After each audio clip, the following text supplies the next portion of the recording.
jasmine, tapos yung local rice. Lagyan natin ng tigba 20 bigas. Anong mauna maubos? Sige nga, lagyan natin ng tigba 20. Anong una maubos? Sa 5 klase ng bigas. Sige nga. Oh. Kaya nga, tigba 20 yan eh. Halimbawa, ang dinurado, lagyan natin ng 20. Ang jasmine, 20 din. Ang dinurado, 20. Tapos 20. Oh, kanino ang mauna maubos? Di ba dinurado? Paano yung iba? O sige nga, sa komersyal yan. Oh. Dito may nagsabi po, umuwi na lang kayo, gutom lang yan. Ang gutom, busog na oh. Ako ka ba? Gutom ha? Wala ba, no? Tay, ikaw daw. O, tingnan mo. Ang ganda ng Pilipinas, sinisira nyo lang. Ito ha, ipakita ko sa inyo ha. Nung meeting di avance ni Pangulong Digong sa Lunita, napakalaking flag. Hinalikan pa niya. Anong klaseng halik yun? Halik ba na totoo o halik ni Judas? Halik ni Judas! Bakit halik ni Judas? Kasi siya nag-trader sa Pilipinas. Oh. Kaya kayo, kasama kayo sa pag-trader ng Pilipinas. Oh. Okay lang daw, basta kumita daw sila. Sir, baka may piatos kayo. Ay, mukhang pira nga eh. Oh, di ba? Baka mukhang pira nga eh. Kaya ganun yun. Walang stage, walang speaker. Ano? Pinaghandaan, wala daw speaker at stage. Eh wala pa naman stage, si Mamaya. Eh, ito ha. Hindi pa ba sapat busis ko? Sige nga. Ay, may DDS vlogger dito. Sabi ni Pans TV, bayaran ka daw. NPE ka daw. Ay, baka siya magbabayad sa akin. Pumunta ka nga rito, bigyan mo ako.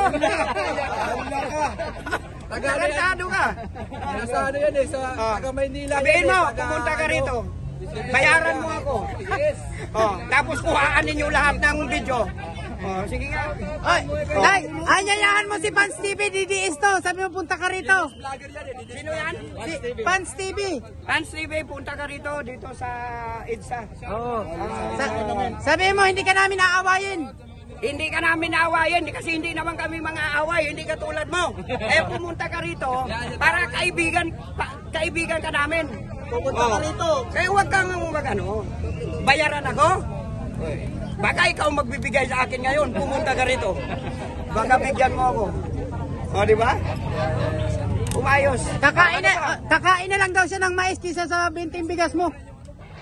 Ay, bakit problema ko ba yan kung kumain ka ng mais? O, sige nga. O, kahit bato pa ang kainin mo, wala akong pakialam sa'yo. Kunwari lang yan, mais. Kunwari lang. Hindi na kasi tumatayo. Kahit bato Ay, pa ang anak pala ni Diwata to si Pans TV. Ha? Anak ni Diwata daw. Ay, maliban sa Diwata, inkantado pa pala yan. Oo. Ay, inkantado ka pa pala eh. It's your tarantado. Oo. Oh, sige pa. Sige, kayo dito ako. Sige. Sige, mag-comment kayo dyan. Dito ako, sasagutin ko kayo. Ha? Yung alin? Pero tayo, bilang sa realista, agree ka ba na may fit si BP Sara? Ito, magandang tanong yan eh. Bilang sa Agree daw ako kung ma-impede si Baby Sara. Actually, kung tutuusin doon sa mga ginawa niya sa ating mahal na Pangulo, pabor talaga ako dyan. Pero ayaw naman sa sinabi ni Pangulo na pag-concentrate tayo sa ating trabaho, pabor din ako doon. Pero depende yan doon sa naghain ng impeachment laban sa kanya. Ay kung ako lang sa sige. Kasi ako naman tinatanong nyo eh. Sige, pwede.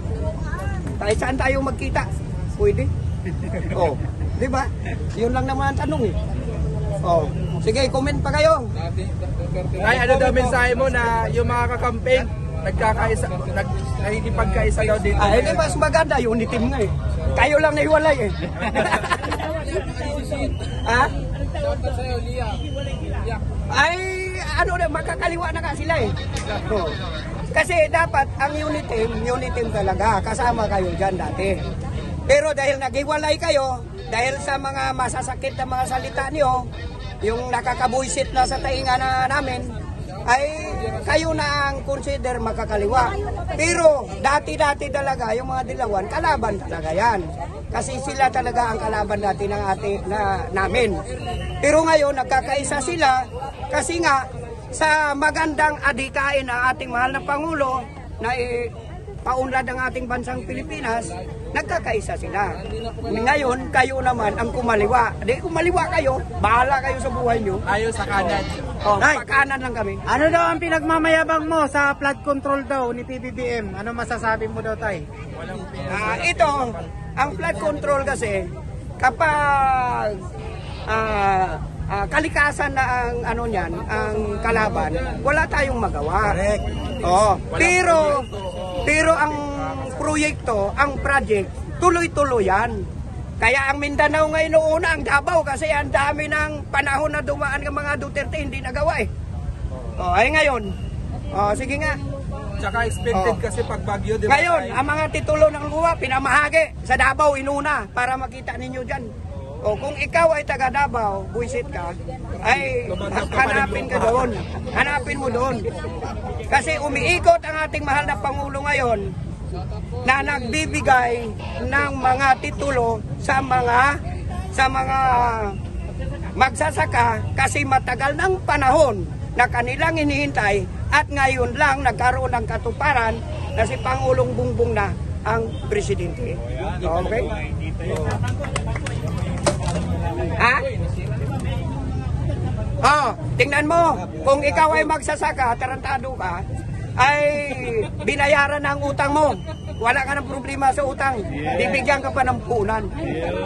May lupa ka pa. Ha? May lupa ka pa. Sino? Yung mga magsasaka, binigyan di ba ng land title? Oh, Walang title. kasi kung wala kang lupa, hindi ka naman bibigyan ng land title. Sige nga. Ay kung nakahang ang bahay mo, ano nga naman bibigyan ka ng ano doon?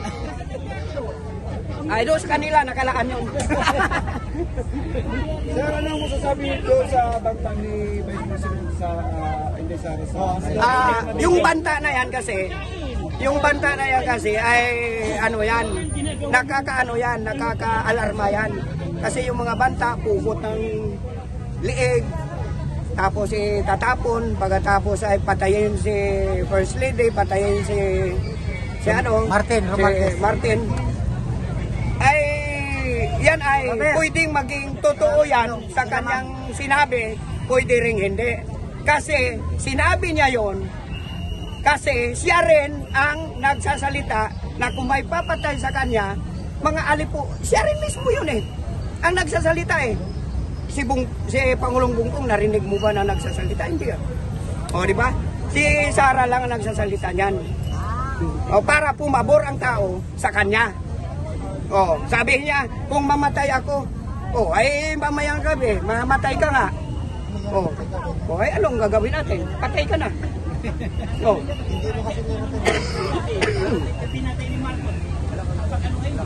Ay, hindi naman. O, di ba? Lumalabas